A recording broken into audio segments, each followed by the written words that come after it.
Welcome to An Honorable Profession, a podcast giving America hope since 2018. I'm Ryan Coonerty. Along with Debbie Cox Bolton of the New Deal, I'm lucky enough to be your co-host.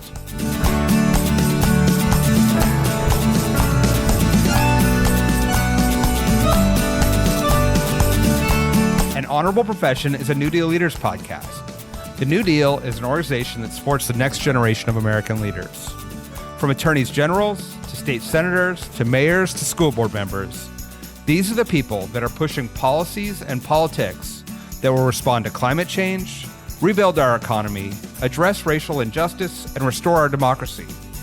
These are incredibly talented people who have dedicated themselves to public service when their country and their communities needed it the most. Check out newdealleaders.org to see what I'm talking about. Arkansas Representative Nicole Clowney is crazy smart and could be making millions in any city in the world. She graduated from the University of Chicago and Yale Law School, then clerked for a federal appellate court judge. She took these credentials to Kentucky, where she had to work as an unpaid volunteer in a juvenile justice organization, and now has built a life in Arkansas.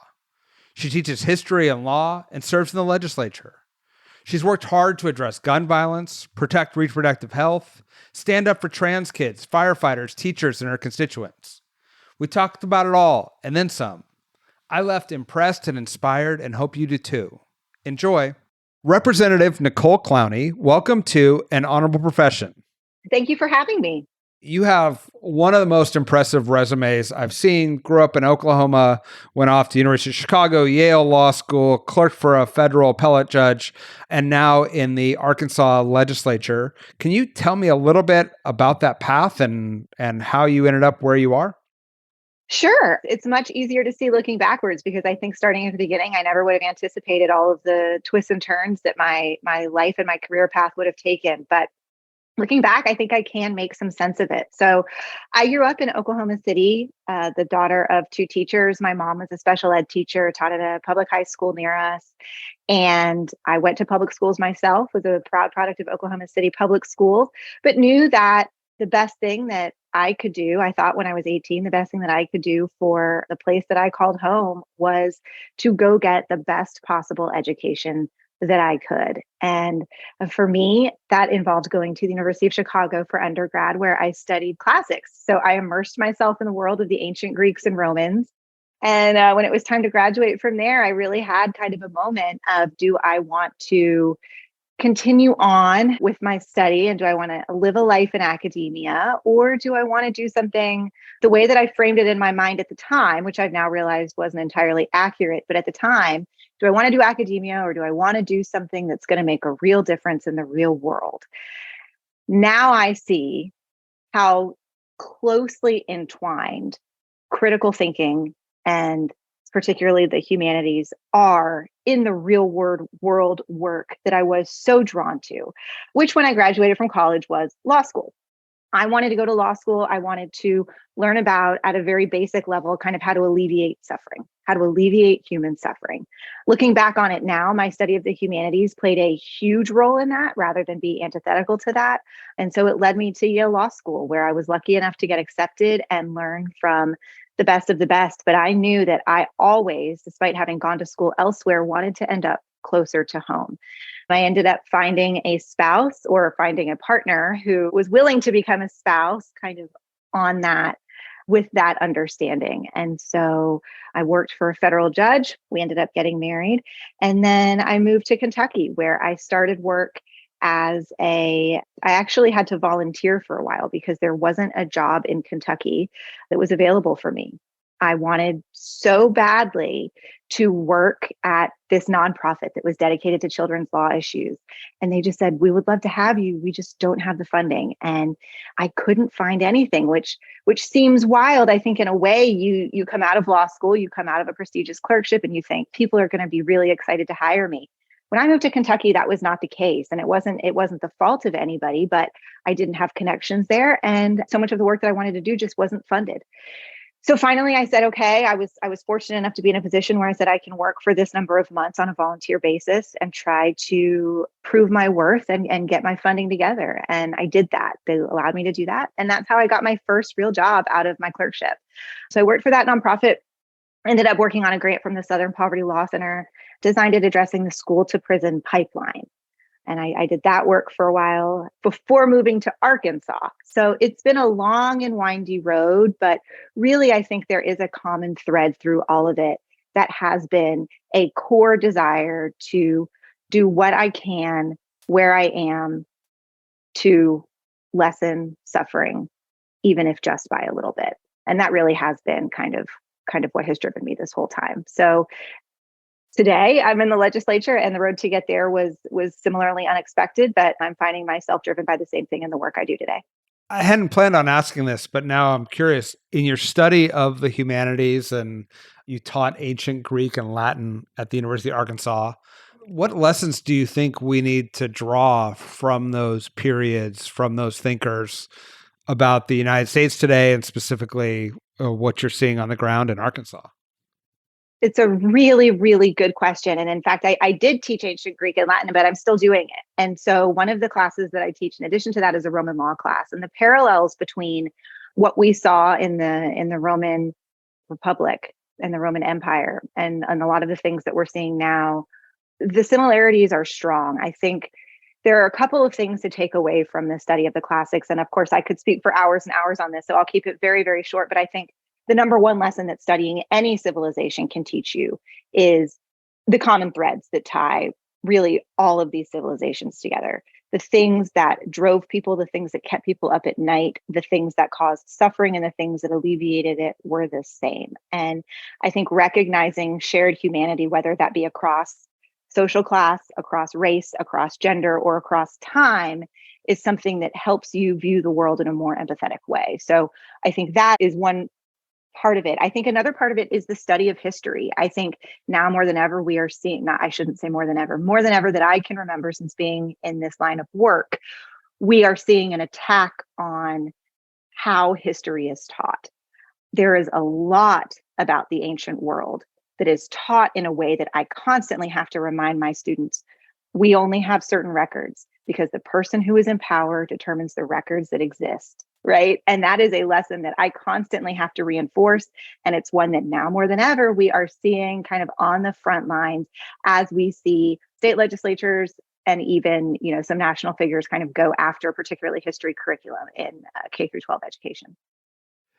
I wonder, and I was a proud history major, when I read history, and I teach at the university as well, I'm always struck by how profoundly dark and painful a lot of history is, including American history. So I'm left with two feelings. One is you can see evidence of progress, but then you can also see the same historical events or trends repeating themselves over time. When you're engaging in teaching and in the legislature, what lessons from history are you seeing in terms of the arc of the universe bending towards justice? Oh, that is a really, really great and hard question. I think Hopefully your students are going to appreciate the fact that I'm basically making you take a final exam in podcast form. Yes. I mean, I think, I am two things at heart. I am an optimist and I'm an organizer. And so I'm going to preface my answer with that, but it's true. It is truly the way that I see the world. The lessons that I learn are, and that I think we all can learn, are that the problems that we are facing, I just said, for instance, some version of the phrase more than ever, but really I don't mean more than ever. I mean more than ever in my very limited life experience. The problems that we are facing now are not unprecedented problems in the history of humankind. I remember I was teaching a class in my Roman law course last year, and I was just kind of laying the scene. And I said, okay, so what you need to understand, the background here is Rome had just gotten through this horrible plague, and there was an attempted overthrowing of the government. And all of my students started laughing, and I hadn't even thought about it. We had just gotten through a terrible plague and an attempted overthrowing of the government, right? And so these problems that feel so big and scary, they are big and they are scary, but they are not ours alone. They are problems that we have seen previous civilizations grapple with. And in my mind, the most effective way to, the biggest thing that we can learn, these civilizations are most successful over time when power is spread out among the most number of people, when land and resources are spread out among the biggest number of people, when more and more people have a political voice, whatever that looks like. And I don't want to sugarcoat what ancient Rome or Greece or any of those things were. Those were civilizations that were rife with humanitarian abuses that I would never want to see repeated.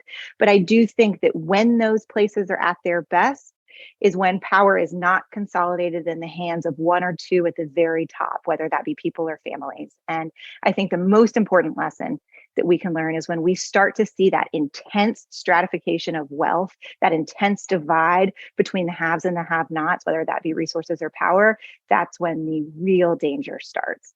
And how we get through that is by pushing back at every step of the way before it gets too late. So let's move then from Rome to the Capitol in Little Rock and talk about what it's like. I mean, you talk about sort of concentration of power, and you were in a Republican supermajority state.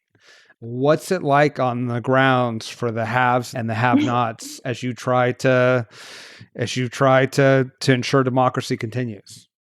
Yeah, perhaps it's not surprising that I am concerned with who has power and who doesn't, because power is certainly not something that is shared, at least kind of on its surface in Arkansas. And what I mean by that is all 7 of our constitutional offices are held by Republicans. All 4 of our positions in the federal House of Representatives are held by Republicans. Both of our senators are Republicans. And out of our state legislature, we have 18 out of 100 who are Democrats in the House. And in the Senate, it's just about as bleak. So we are very, very outnumbered as Democrats in the Arkansas government, really from top to bottom. That is a very, very hard position to be in for anybody. It's especially odd in Arkansas because it's a relatively recent turn, right? I mean, you think of Arkansas and you think about a number of Democrats, particularly President Clinton, who was not very long ago, right? And the turn to this supermajority has happened within the last 10, 12 years in our state. So it happened quickly.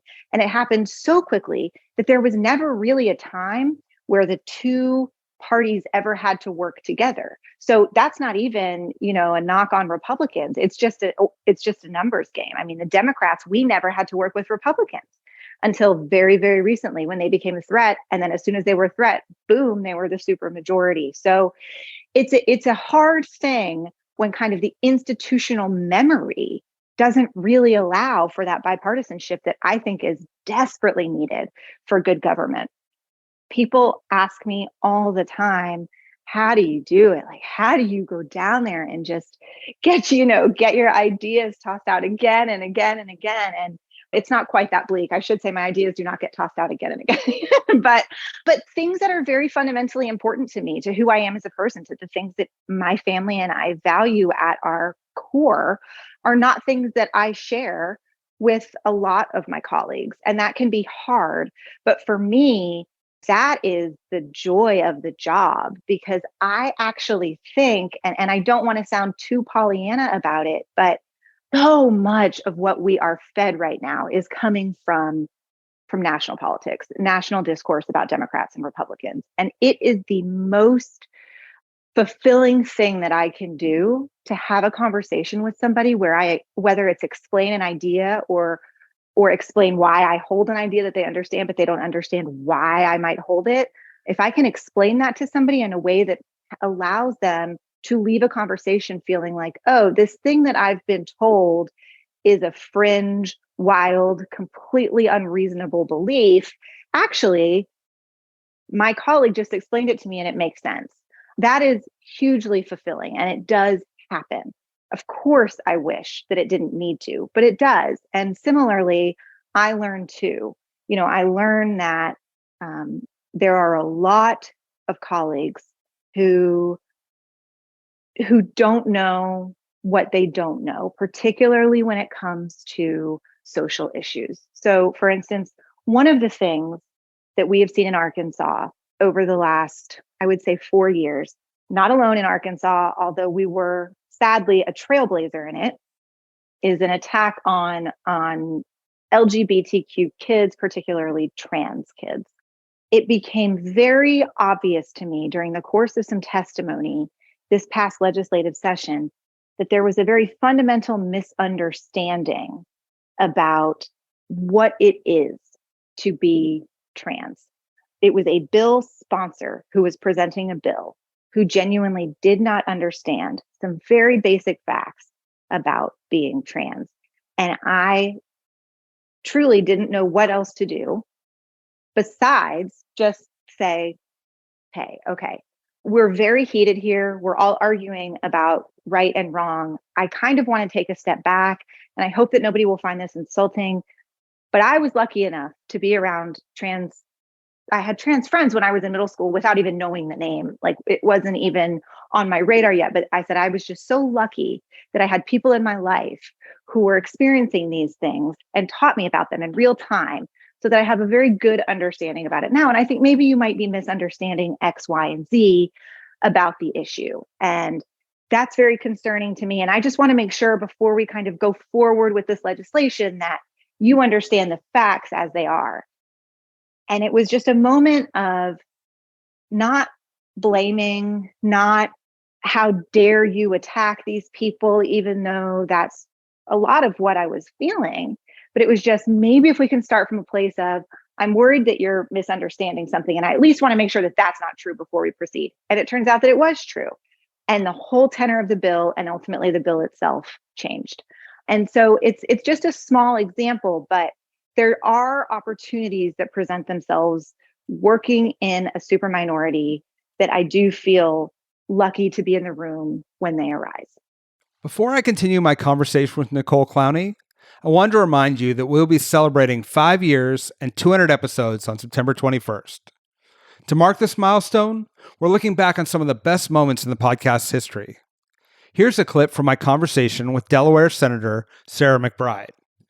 Sarah pointedly described how running for the state Senate was an opportunity to remove barriers that she and millions of transgendered Americans face every day. Enjoy. I think in many ways, my interest in government and advocacy and politics stemmed from my own journey to coming out as a transgender person. When I was young, I wasn't interested in politics. I was actually really interested in architecture.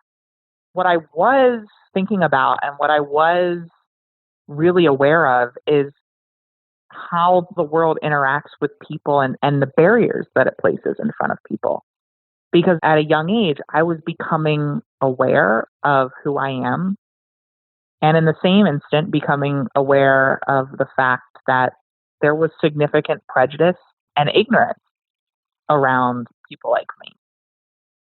And I saw that the world was not structured for me to not just live authentically and openly, but for, frankly, if I were to do so, for me to live a meaningful, successful life.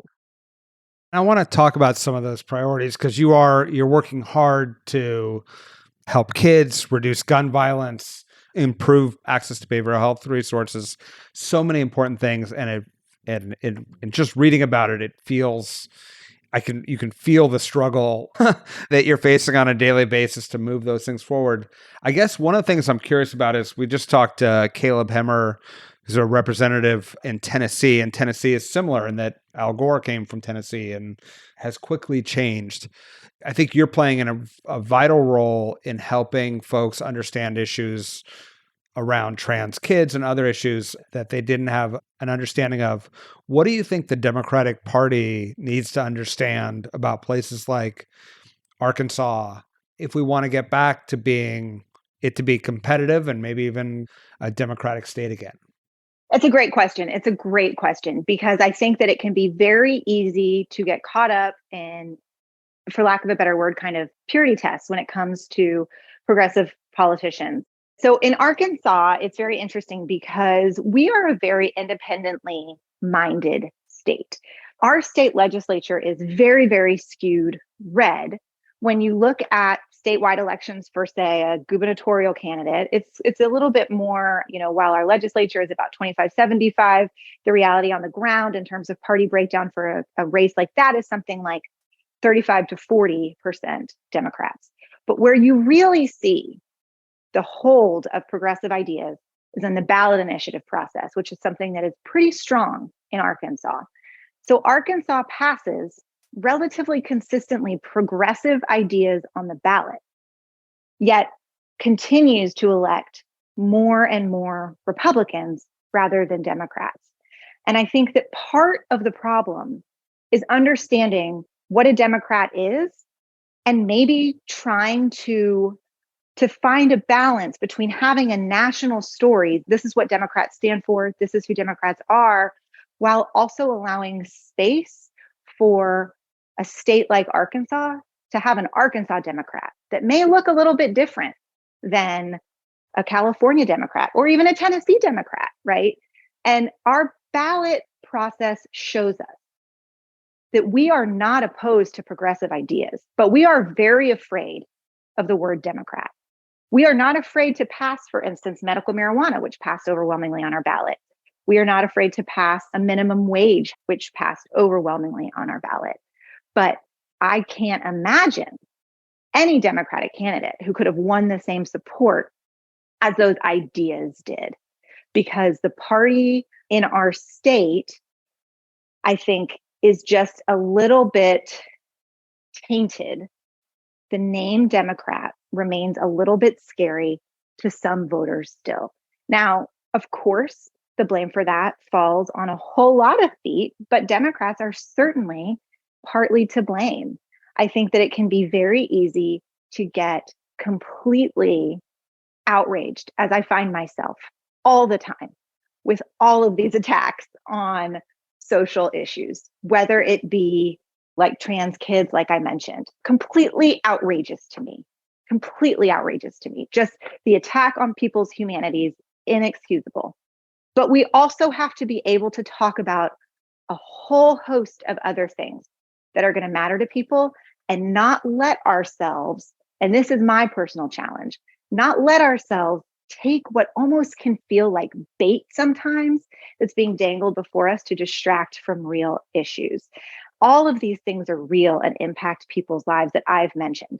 Things that aren't real, school librarians handing out pornographic materials, right? And so all of a sudden, instead of us talking about how Arkansas just passed the most sweeping public education reform in the country, that we created the biggest voucher program in the country. In Arkansas now, more than in any other state, our public money will be used to pay private schools. But instead of talking about that, we spend so much time responding to accusations of things that aren't happening at all. And we have to respond to them. Our libraries are under attack. I don't know what the alternative is, but it is, we have got to find a way. We have got to find a way to, even when we're in the superminority, continue to fight for things rather than constantly taking the bait to fight against them. And so here's one example. Arkansas Democrats back at the beginning of this legislative session said, everybody in Arkansas, pretty much, is for teacher pay increases. We are one of the worst in the country. Teachers are leaving the profession at these unprecedented rates. We need to make teaching a profession that is respected, that is sustainable, that is valued. We need to show our teachers that we value them. And so we introduced a bill that would have raised our teacher pay to a starting salary of $50,000. It was overwhelmingly popular. I mean, people from across all political parties were supportive of it. Had a huge, huge reception. It ended up actually being adopted in the governor's ultimate education overhaul plan. She included a raise to $50,000. Now, was that because the Democrats had done it? I'm not going to say that, but I am saying that we were out first with an idea that was hugely popular. And that's what we have to continue doing time and time again, because otherwise we are just going to find ourselves kind of on the forefront of these other battles that where we're always on the defense and where most people don't really see them impacting their lives on a day-to-day basis. We've got to find those things. We've got to say, Democrats are here. We're going to fight for you on them. And I think that's step one. I'll also say, though, that one challenge that I continually, I'm going to I'm going to do the worst possible thing probably and just answer your question with another question, which is something I really struggle with. I think one of the hardest things for Democrats right now is that so much of what we want to do requires patience. And when I say patience, I mean waiting for long-term results. Politicians, I think, are inherently very bad at that, right? Because at least in Arkansas, I'm up every 2 years for reelection. So I could have a grand plan that's going to take 20 years to start to see dividends. And so I am going to have to put aside my ego, my political career, right? All of that and say, you know what? Whether or not anybody knows that this thing that we did ultimately paid off, it's going to work. And so we have to do it anyway. But we are so obsessed with reelection. And when I say we, I mean all politicians, it's not Arkansas specific, that I worry a little bit about how to communicate long-term progress. The other big thing that the governor did this last legislative session was it wasn't just the governor, it was our attorney general as well. There was a huge criminal justice overhaul. And there were some very good things that were in the legislation. Some kind of mental health needs are going to be addressed a little bit better. Substance use will be addressed a little bit better. But by and large, the thrust of this bill was we are going to put more people in prison for longer. It was just harsher sentences, and you're going to have to serve out more of the sentence that you're given. That doesn't work. We know that it doesn't work. We have seen data over and over and over again that says those are not deterrents to crime. Longer sentences do not reduce crime. The threat of longer sentences don't reduce recidivism.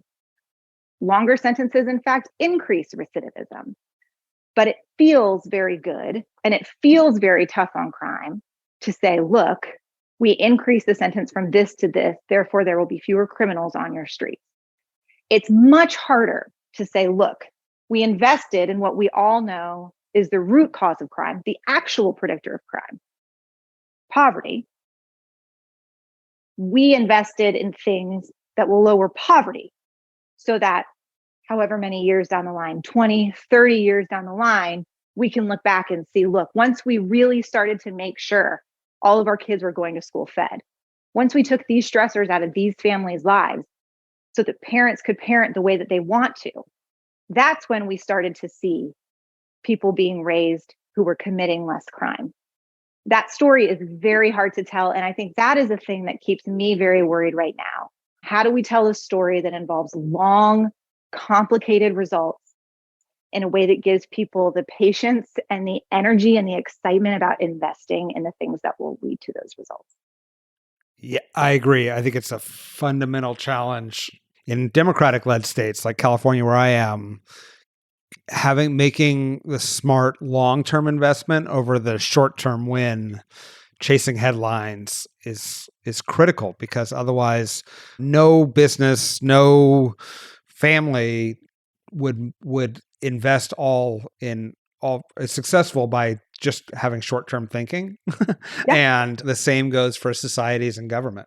That's right. That's right. And we have these policies now that are going to kind of on the flip side of that do long-term damage if they are kept on, right? If our public schools no longer exist or exist in a very, very watered down form in 20 years, the people who made all of those decisions are long gone from office, right? They won't have to pay the political repercussions of that. And so I think to the extent that party plays a role in terms of messaging, even though those particular people will not any longer be in office and they may not have to pay political repercussions, I think it is very important from you asked about messaging, from a messaging standpoint, that Democrats remember what it is that got us here, if here is the decline of public schools or whatever it is, and we have to continue to tell that story.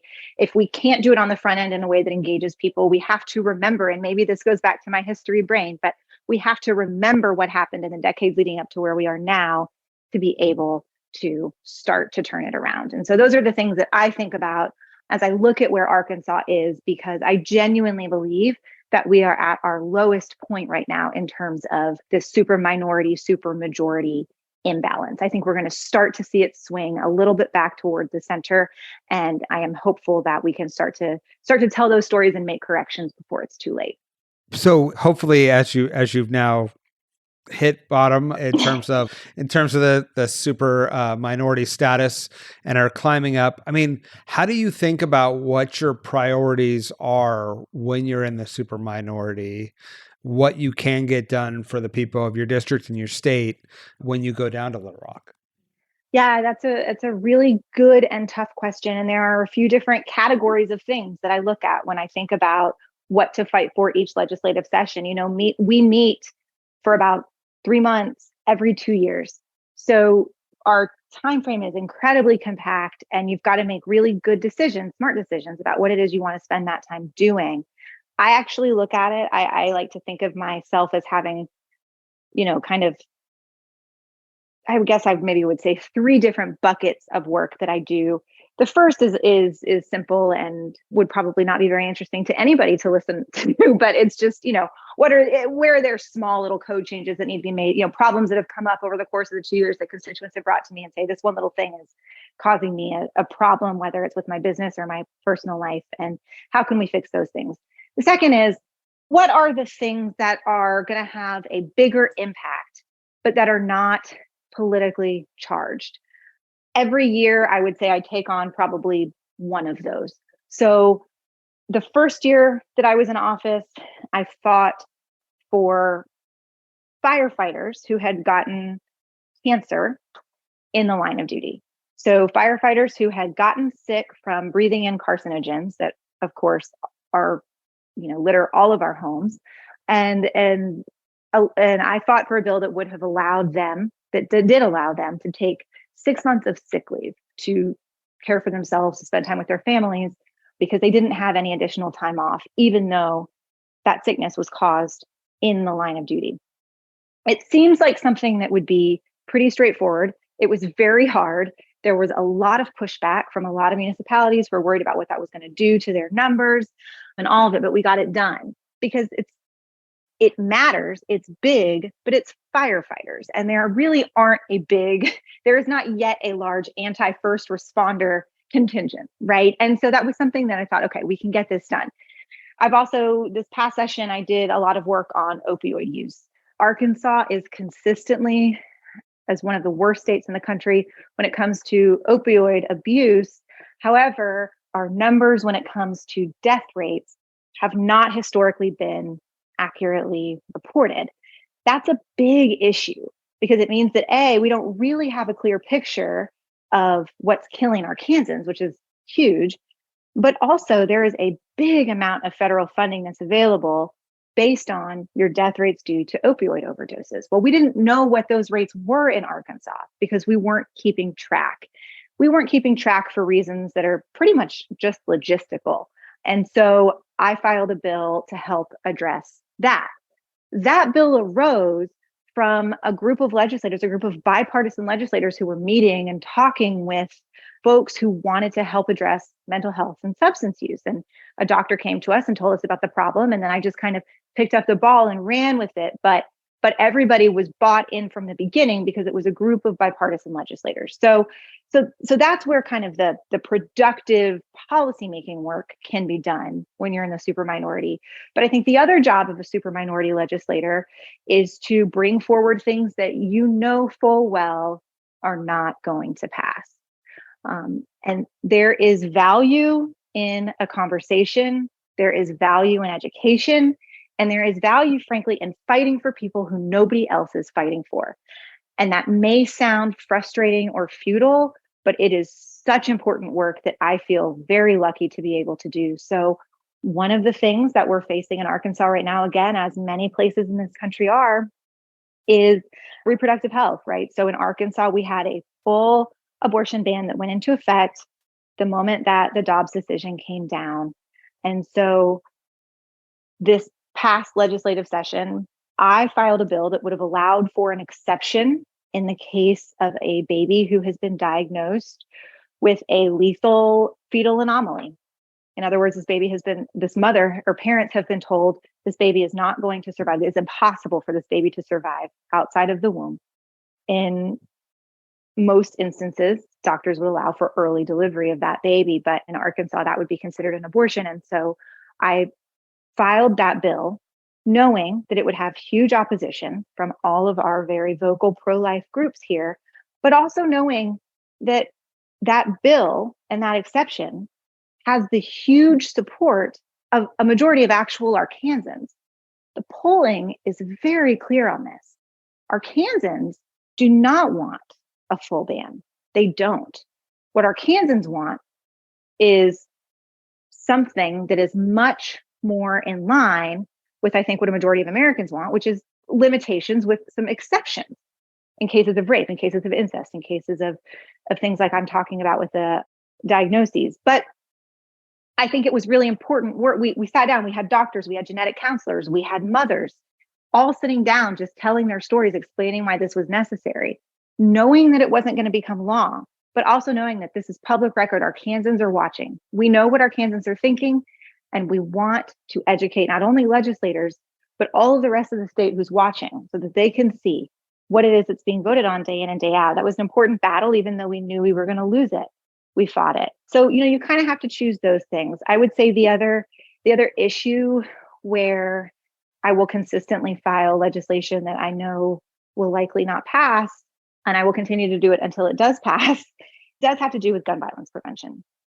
It is incredibly disheartening to see the power that special interest groups have in a number of areas. But perhaps the most disheartening for me has been in reasonable gun laws. I have never seen any lobby as powerful as the gun manufacturing lobby when it comes to squashing any effort to reasonably address gun violence. I filed a bill, I guess it was my first session in 2019 it was just to mirror the federal law. So under federal law, you're not allowed to purchase or possess a firearm if you have a misdemeanor conviction of domestic violence. In Arkansas, there's no law to mirror that, which means that the Fayetteville, where I'm from, the Fayetteville police officer could walk into a situation, know that somebody has a gun in violation of federal law. They say, I know you have this conviction, you have a gun, that's in violation of federal law, but because this is not a federal officer, that officer would not be able to do anything about it. No mechanism to enforce that federal law. In Arkansas at the time, I don't know if this is still true, but when I ran the bill, the number one cause of death for police officers was shootings. And the number one scenario that shootings happened was responding to domestic disturbance calls. So this was a bill that was co-sponsored by a Republican former captain of the Arkansas State Police to keep everybody safe. And it made it through committee, no problem. But in between the day, they're back to back in days. So overnight, it was literally overnight, the NRA got word that this bill was out there and shut it all down. So the next day I had lost all of my votes for truly no other reason. There was no more information. Nobody had changed their mind. It was genuinely, we got a call from the NRA. We're toast if we vote for this. Sorry. And that has been very, very hard. It's a hard lesson to learn. Certainly didn't take it personally, but it is a hard lesson to learn, kind of just the power of those groups who genuinely do not know or care about our state, yet are somehow pulling the strings from so far away. So, there are things in the minority that you can continue to push on because they need to be heard. There are things that you can actually accomplish. And I think the way I view my role is that I owe it to my district to try to do a little bit of both. And I think doing just one or the other would be a disservice, and finding that balance is tricky, but something that I try very hard to achieve. That's an astounding story of how, unfortunately, politics overcomes just common sense policy. I want to thank you for the work that you do. We love having you in New Deal. Maybe we can have a special panel discussion on parallels of Roman law and U.S. law in 2023 at the next New Deal conference. It's been wonderful talking with you today, and thank you for the work you do. With your background, you could have easily opted out of so many of these battles, and the fact that you've thrown yourself in is just an amazing testament to you. Well, thank you so much. I'm lucky to be able to do it and to be inspired by people from all around the country thanks to the work that you all do. So thank you very much for having me. Thank you. An Honorable Profession is a New Deal Leaders podcast. Thanks to the team at New Deal for producing this episode. We encourage you to bring honor to public service, and because we keep things honorable, no tax dollars are used in the making of this podcast.